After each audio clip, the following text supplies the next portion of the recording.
E Jesus, grande sábio que era, respondeu à nossa pergunta: o que a vida tem que ter para valer a pena? E a resposta de Jesus é impactante até hoje.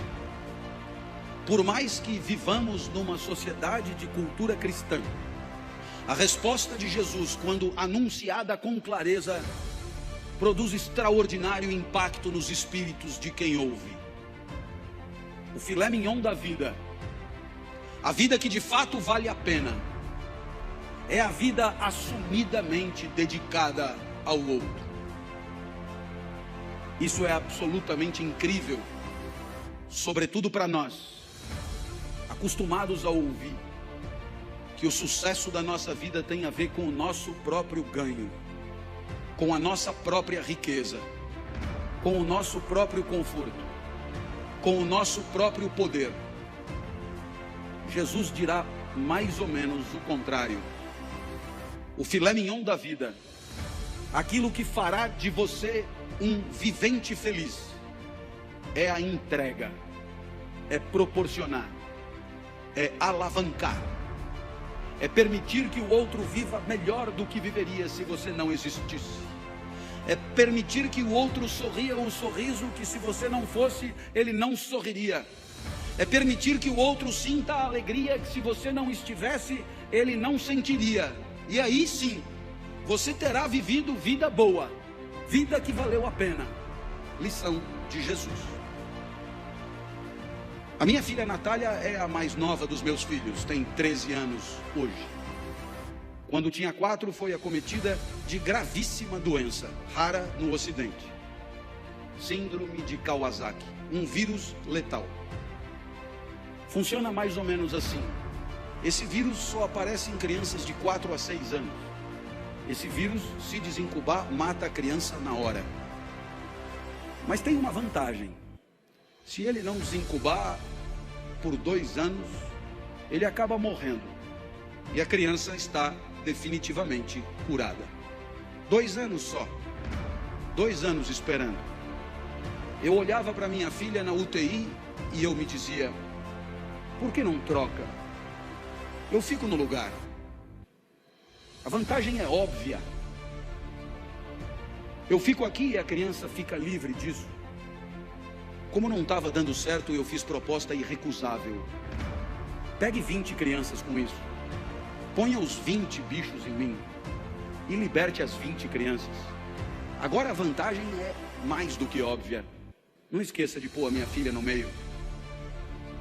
Bem, pensando assim, eu aprendi coisas sobre mim. Coisas que eu não sabia. Eu aprendi que para mim a vida não era o bem de maior valor. Continuar vivo não era o mais importante. Porque se fosse o mais importante, eu não trocaria. Se fosse o mais importante, eu jamais faria aquela proposta. Então, naquele momento, eu aprendi que havia alguma coisa que valia mais do que continuar vivo. Eu aprendi, então, a maior lição de Jesus de Nazaré. A maior lição. O que mais vale na vida. O filé mignon da vida. Eu aprendi que o amor vale mais do que a própria vida. Por isso propunha a troca.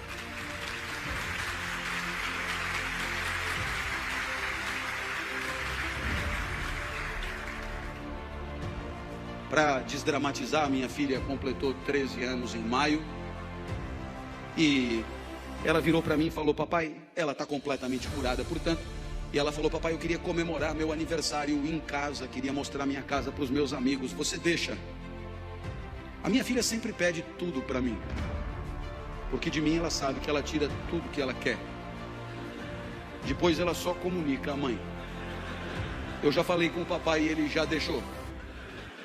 Vieram 39, subiram no mesmo elevador, invadiram o apartamento no mesmo segundo. E quando eu vi aquele enxame de criança entrando em casa, me lembrei de uma poetisa búlgara que dizia mais ou menos assim: criança pequena é como água, ocupa todos os espaços. Eu me tranquei no quarto, mas a poetisa tem razão, todos os espaços. Papai, papai, queremos brincar aí também. Minha filha, para onde você quer que eu vá? Você não gosta tanto da padaria? Vai para a padaria e espera lá, leva o celular que eu te aviso. E aí eu te pergunto, que espécie de idiota passaria 3 horas de sábado numa padaria, esperando que uma criança o autorize a voltar para sua própria casa? Esse idiota somos todos nós, não somos? Que um dia percebemos que o sorriso da criança amada vale qualquer padaria. Minha filha me autorizou a voltar, e quando eu cheguei em casa, porque ela é muito legal, ela virou para mim e disse: papai, muito obrigado por ter deixado, eu me diverti muito. Eu sou emotivo, rapidamente as lágrimas brotam, e ela continuou então inapelável. Eu queria te dizer mais uma coisa, eu adoro ser sua filha. Nossa, eu para ouvir aquilo passaria uma semana na padaria. Eu acho que eu abriria uma padaria. Nesse momento você poderia imaginar que o exemplo de Jesus encontra abrigo em situações de afetos familiares, e você poderia imaginar que aqui é trabalho, evento profissional, competidores à flor da pele, com sangue no olho e faca nos dentes. A lição de Jesus não encontraria lugar aqui. Eu tendo a discordar. Há 30 anos, como professor universitário, me perguntam por que escolhi essa profissão. E eu costumo brincar dizendo que Jesus explica. Porque se a vida boa é a vida dedicada aos outros, se o filé mignon da vida é a vida onde cada jaula e cada caloria é destinada a alegrar quem está na frente, se a vida boa é a vida em que o outro e o seu desabrochar são o maior valor, admita que a minha profissão é imbatível. Tudo é pelo aluno, é para o aluno, em função do aluno. É o aluno que aprende, é o aluno que se forma, é o aluno que se capacita, é o aluno que se prepara, é o aluno que se posiciona no mercado, é o aluno que volta para você depois que está trabalhando para continuar estudando. Tudo é por ele, cada aula preparada, cada livro escrito, cada ensinamento dado é para que ele possa pensar melhor e viver melhor. Nada volta, nem salário tem. É evidente que é pelo aluno. Mas eu falo do professor a título de exemplo. Todas as demais profissões podem ser assim. Quando o médico volta para casa tarde e às 4 da manhã é acordado, ao se levantar, ele talvez ganhe mais do que o professor, mas não é por causa disso que ele levanta. Nem ele, nem o dentista, nem o advogado, nem o psicólogo, nem ninguém. Portanto, você entende que só isso dará a você a dimensão do sentido do trabalho. O sorriso do outro, muitos outros, mas muitos outros, famílias inteiras, enorme quantidade de gente que sorri um pouco mais, por se sentir um pouco mais seguro. Aí está o sentido do seu trabalho.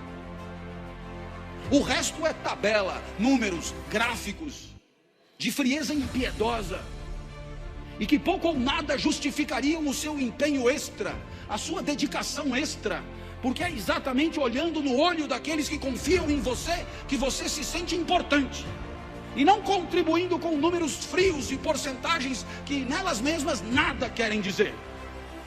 Essa é a lição de Jesus de Nazaré.